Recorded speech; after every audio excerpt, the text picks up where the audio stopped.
disappear in moments. The ultimate gala spectacle. Holy Mother of God on earth and in heaven at the exact same time.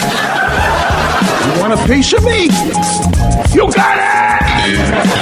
5 seconds left in the game. Do you believe in miracles? Yes!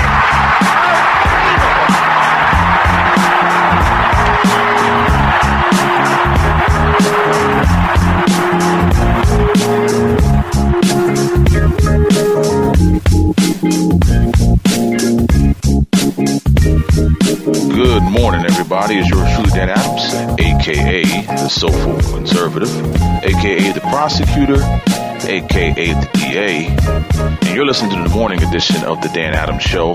Here it is, Thursday, Throwback Thursday, whatever Thursday that you deem fit to call it. It's Thursday, February 16th, 2017. And right now, as I make my way to the J-O-B, I'm looking for a situation where I can clamp my mind around, grasp at every straw that this possibly can be grasped at, lowering to the lowest rung of a ladder in regards to this whole General Mike Flynn debacle in my eyes. It's a debacle. It's a debacle of people on the left trying to infiltrate, trying to gather evidence. Basically, the end result for them, the impeachment and removal of President Donald J. Trump. Point blank, end of story. You don't need to go any further into this. They don't care about the Constitution. They don't care about national security. They don't care about whistleblowers. They don't care about this or that, everything that they're claiming right now. And this whole Mike Flynn situation, okay? As I said last night, here we have a situation where the FBI has cleared Mike Flynn of any, ladies and gentlemen, any wrongdoing in the regards to his communique with the Russian ambassador or any Russian official for that matter. Nothing illegal was done. Nothing was illegal about it. There's no, he passed on secrets to the Russians. None of that BS. So, liberals, try again. Now, with that, stamped in the books, no other, really need to continue on that route. Let's talk about why this happened to begin with. And I'm not gonna, have my voice and my opinion hit you upside the head. I got some clips I want to play, but I wanted to get my opinion in first and let those who get paid to voice their opinions give you their expert opinions on this. So, ladies and gentlemen, here you have it. Back in June of 2016, then Attorney General Lynch and the President of the United States, Barack Hussein Obama, tried to get a FISA. That's right, FISA. If you don't know what FISA is, look it up, F-I-S-A. FISA warrant in order to tap phones, tap emails, tap all communication, whether it was from Trump all the way down to his staff. Well, that got shoved aside and said, no. There is nothing that we can see that we're going to allow you to do this. But, ladies and gentlemen, in October of 2016, Loretta Lynch, Barack Obama, tried to push through a FISA, get a FISA warrant in order to surveil, not Trump this time. Trump wasn't added into this FISA, but all of Trump's staff, all of Trump's campaign staff, all of Trump's, confidants. And that was passed and let through in regards to the FISA warrant. So even with that went through, nothing was found to be illegal, irregular, or everything was basically on the up and up in regards to Trump staff and whatever, I guess, communication they may have had with any Russian officials. Now, I'm thinking to myself, from a person that not as smart as some of these folk out here.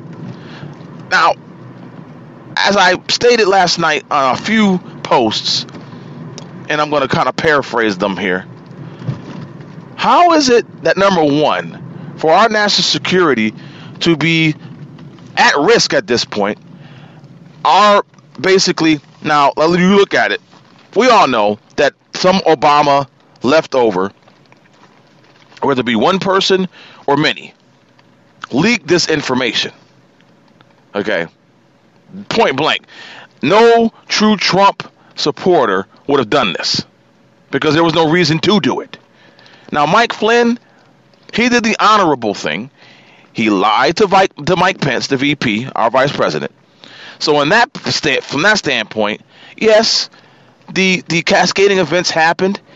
He was asked for his resignation, and he obliged. As I said last night, this is a human resource situation where a employee lied to their employer and the proper steps were taken, and that should have been it. But no. Let's go from the other side of it, ladies and gentlemen. Let's go to the other side of, number one, how and why did Mike Flynn's private phone conversations taped, recorded, put into the database in the NSA? When we all know, if that FISA warrant was for only the individuals that were on Trump's campaign, if someone can enlighten me, was Mike Flynn ever part of Trump's campaign? Enlighten me, ladies and gentlemen.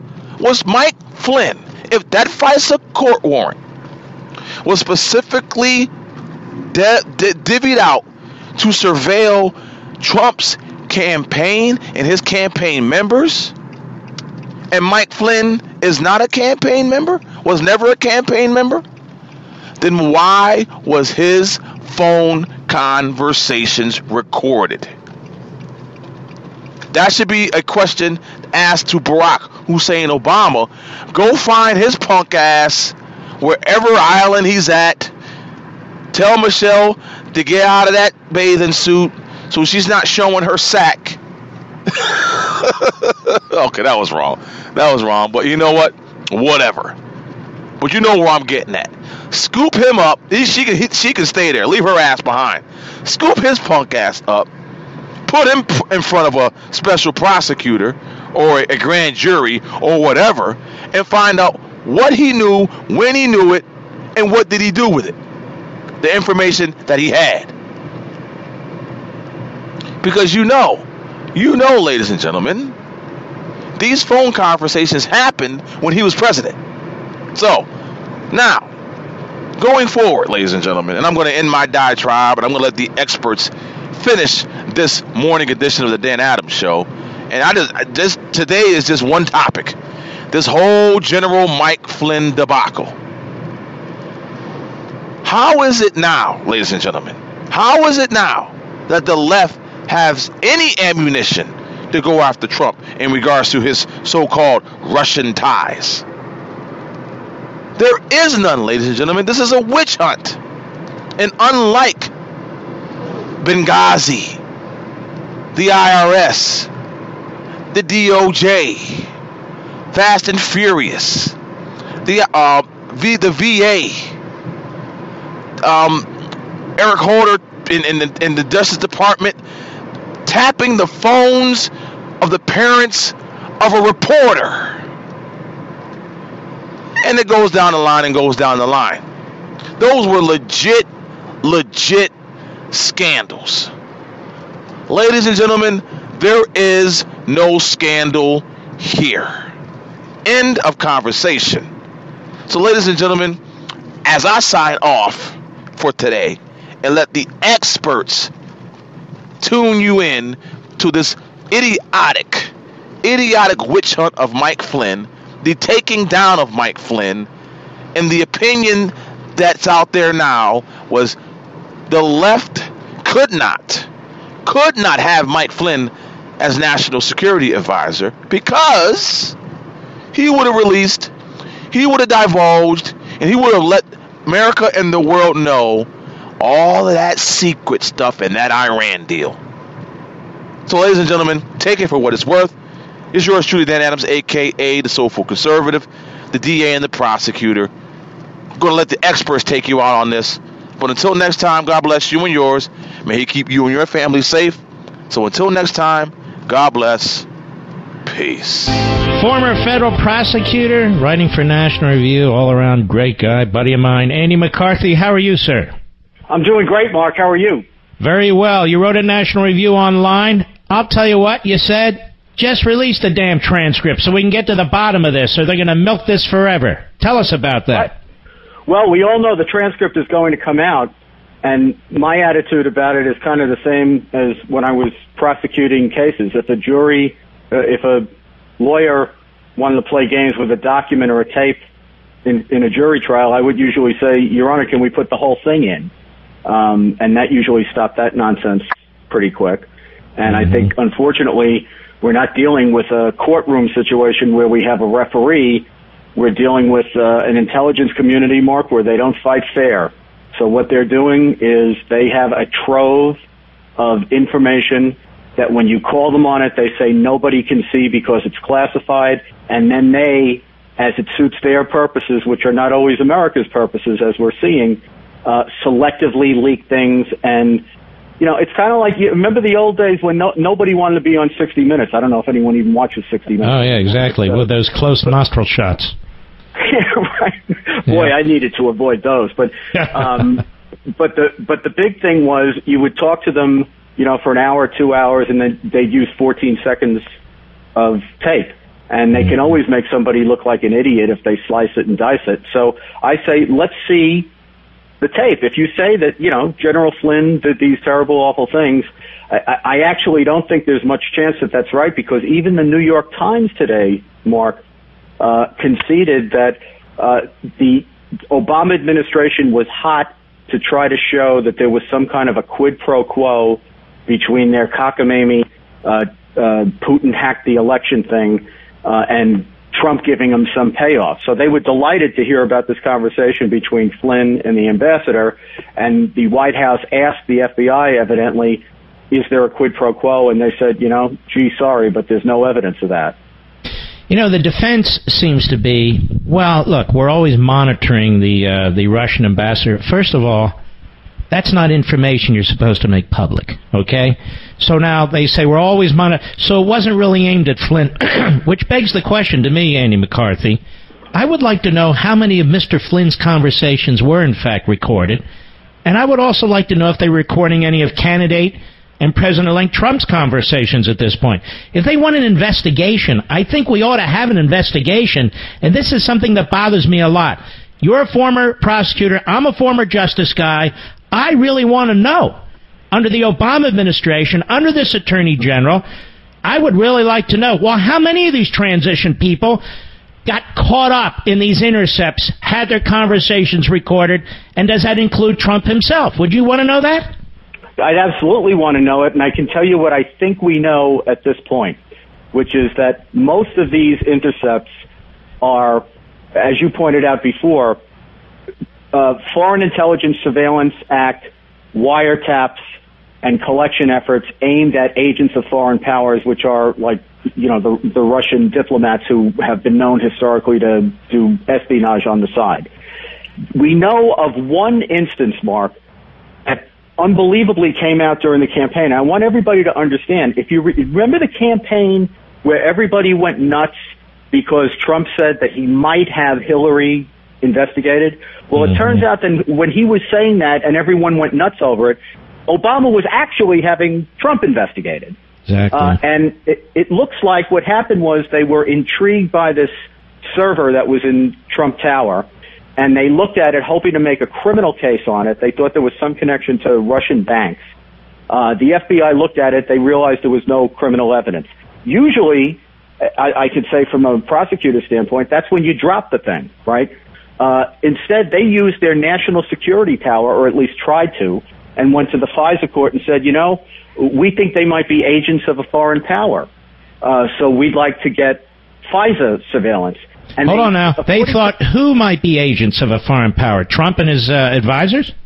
Exactly right. And evidently from the reporting, they brought a FISA application in June of 2016, in the middle of the campaign, that, according to the reporting, it cryptically says it named Trump. Now, we don't know if that means that named Trump as someone they wanted to target for surveillance, or his name just was mentioned in passing in the application. But in either event, even though the FISA court is ordinarily notoriously accommodating of the government when it asks for surveillance, even the FISA court thought that this was too thin to give authorization on. So they told them no, they wouldn't give them permission. But the effort was made, Andy McCarthy, correct? That's what the reporting says, Mark. And what they even then didn't give up. Evidently, about 5 months later, in October, on the eve of the election, they narrowly tailored the application down so that it no longer had Trump's name in it, but evidently had the name of these three advisors of his. Is it Manafort, Stone, and Page? At least that's the suggestion in the reporting. And apparently the FISA court granted that, and that investigation, so far as we know, is still pending. Everything that the Washington Post and the New York Times have reported in the last couple of days indicates that some of these leaks are coming from that investigation. Mm-hmm. Pretty remarkable. And yet, other than me raising this, and other than you raising this now, is anybody else raising this? I certainly haven't heard a lot of hue and cry, and it's quite remarkable because I remember people indignantly attacking Trump. And look, like you, I call Trump as I see him. I like him on some things, but he's not my cup of tea. Right, we're not pom-pom boys. We got that. That's right. So, but I do remember that when Trump suggested that Hillary, as to whom there was a mountain of potential criminal evidence against, ought to be investigated, and mind you, not investigated by Trump. He said he was going to appoint a special prosecutor. And the indignation that came down from people in the Republican camp as well as all the Democrats was remarkable. And now here we have a situation where we know during the campaign, right in the tense moments of it, right in the stretch run, the administration was actually investigating the Trump people, and there's not a peep about it. And I'm curious. I really am. I'm curious to know how many more of these intercepts took place. I mean, isn't it possible, if not likely, that Trump himself may have been subjected to this? Shouldn't we at least find out? Because to me, this is appalling. Well, here's what I think happens here, Mark. They'll sit on a lot of these foreign diplomats who they think might be involved in a double game of espionage, and that will end up sweeping up the conversations of a lot of innocent people, including people in government who would naturally, in the course of their work, have contact with these people. The thing is that usually we never find that out because they're scrupulously careful not to let those names get out and the facts of the intercepts get out, because they can be perfectly innocent, and yet, as we're seeing, they can be spun as if they were nefarious. And what happened to Flynn here, I think, isn't so much that the sin here is not so much that he was intercepted, because if they were targeting the Russian ambassador and they had good reason to target him, then of course they were going to get all the conversations that went into that phone. The bad thing that happened here is Flynn was singled out among all the government officials and identified, and the information about him, which was classified, was leaked, and he's been basically hung out to dry, even though there's nothing there. And they leaked the information, Andy McCarthy, because they didn't have a case against him. They wouldn't leak the information if they were going to prosecute the guy for something. No, I think that's right. I think the main reason they leaked the information, other than I think Flynn's made a lot of enemies in the intelligence community, and sometimes those are good enemies to make, given what we've seen out of the intelligence community. But I think, Mark, they were hoping to find a quid pro quo that could prop up this bogus Putin hacked the election narrative. And when they couldn't find an actual quid pro quo. They wanted to make something that appeared to look like a quid pro quo. And unfortunately, a number of people in the Trump camp accommodated them by acting as if they were guilty, even though they hadn't done anything wrong. Andy McCarthy, if you were investigating this, wouldn't you also, though, want to know if after this conversation, if in fact they went back to the FISA court or on their own, started tracking Flynn? Wouldn't you be curious about that? I would, Mark, except I think we'd know that if it happened. Think they would have leaked it already? Yes, I think we would have, because to them, the allegation is enough, given what they're trying to put together here. So I think if something like that happened, we'd know it. You're quite right. I certainly would check on it. I'd also be throwing every single person in the grand jury who might have had anything to do with leaking this information. Well, how come when we listen to these Democrats like Schumer, they never say, we want to get to the bottom of these national security leaks? Instead, they want to get to the bottom of what Flynn said. Okay, you said, get to the bottom of what Flynn said. Now, do you want to find out who did the leaking? They don't seem that interested in that. No, now it's they're whistleblowers and they're heroes. So it's like, now it's like the Snowden syndrome all over again. Do you view this as some kind of rogue operation, or who knows? Clearly it's rogue. Something's going on. Anytime classified information is getting leaked to the newspapers, that's a rogue operation. And it's dangerous. These are police state tactics. Dangerous for reasons. It's not only, you're quite right, it's police state tactics, but the other thing, Mark, is it's not fun and games. As somebody who's worked national security or did so for a long time, the foreign intelligence services that cooperate with us throughout the world to help us keep Americans alive cooperate with us on the hope and expectation that we can keep a secret.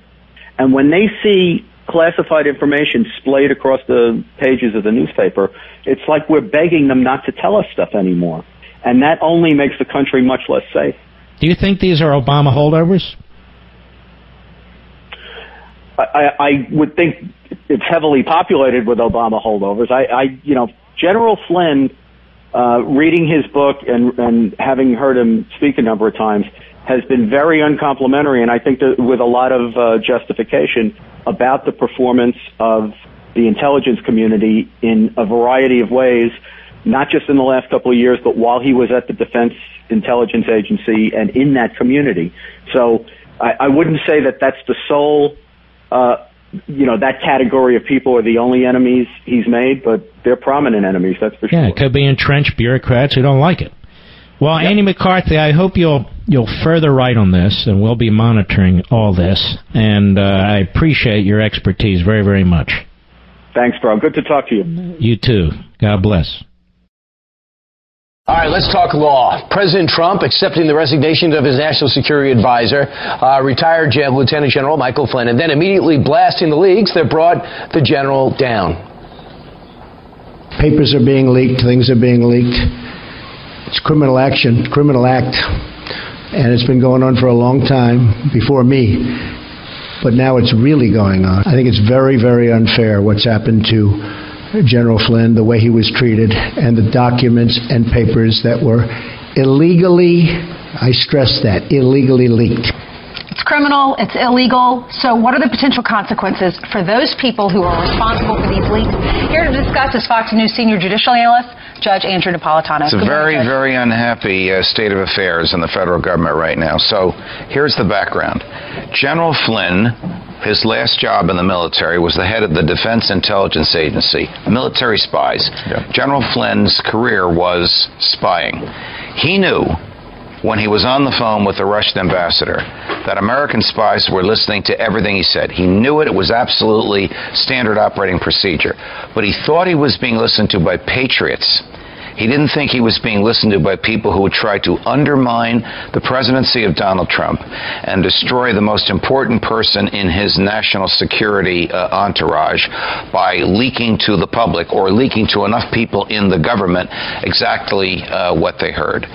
So we now have a state of affairs where we have professional spies in the intelligence community who can turn on or off information to the President of the United States, who can decide what to give him and what to keep from him, decide what to reveal and what to keep secret, and basically are a shadow government in an effort to control and frustrate the president. What the president just said about those illegal leaks is 100% correct.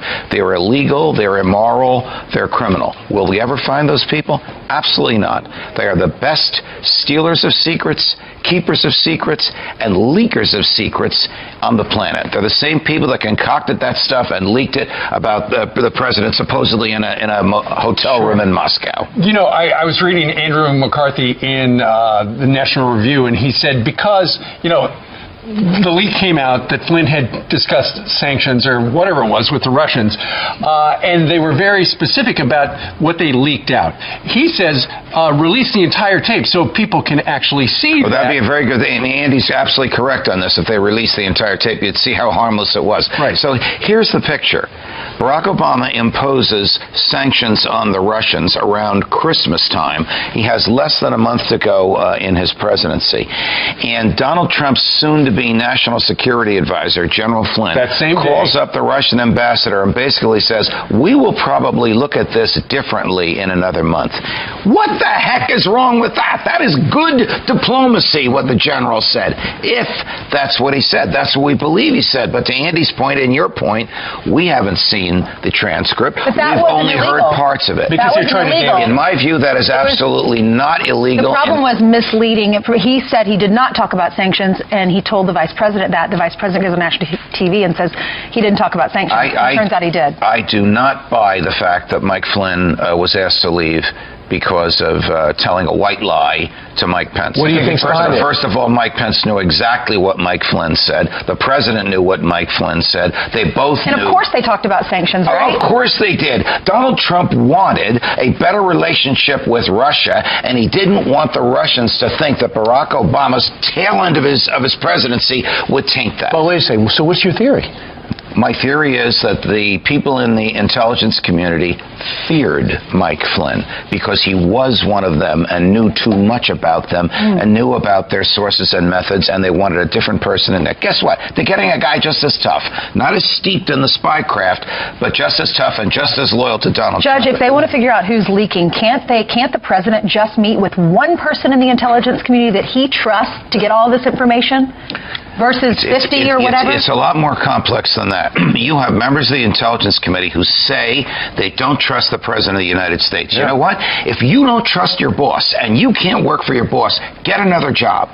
We have one president. The Intelligence community works for him. They don't work for each other. And now we find out, according to the Wall Street Journal today, that the intel community is not being candid with the president and not telling him all the information. Now, how can that happen? How dangerous is that? How will the president know what they are not telling him? And how will he be able to make executive decisions based on, if he doesn't have all the facts? How can he make a decision? These are all questions that are going through the president's head probably at this very moment. He has the courage and the stamina to address this, but he's got some heads have to roll. And guess what? National Intelligence Director, not confirmed yet. Right. The CIA guy was just Mike Pompeo's only had the job for a week. Right. So a lot of this is at Chuck Schumer's feet because of the slowness with which the president's nominees are being confirmed. But much of it is part of the attitude in the intelligence community that the president doesn't control them, they control him. And that is not consistent with the Constitution or the laws or what the people of the United States are entitled to. Well, what the Wall Street Journal says is they can't trust the president, somebody in the intel community, and so they're not giving him all the information because they're worried that somebody's going to leak it to the Russians. There's that Russian narrative. Correct. The biggest leakers are those who want to harm the president by selectively releasing information to make him look bad or to separate him from a good and decent, experienced patriot like General Flynn. The president did get some good news. Fox News poll shows that it looks like most of the American people are for the nomination and expect Gorsuch to get through as the next Supreme Court justice. Judge Gorsuch is really impressing even Democrats, some of whom are struggling for ways to vote against him, and they can't think of any reason to do so. Competent. Yes. Right, so 49% for it, 14% haven't made up their mind yet. I think the confirmation hearings will sound like a lesson in constitutional law, and I think it'll be confirmed very shortly thereafter. Although all the Democrats will probably vote against him, right? I don't think so. I don't think so. I think some Democrats are saying it's a good and decent man. I may not agree with him on everything, but this is the type of intellectual honesty and political indifference. He doesn't care about the political outcome because he's not in the political branches of the government that we want on the court. And they want 60 votes because they don't want the precedent being a nuclear option because they know the president will do whatever it takes to get him confirmed. McConnell thinks he has 59, so I think they're going to get the 60th. All right. We'll see. All right, guys. All the best. Thank you for coming out. Good night.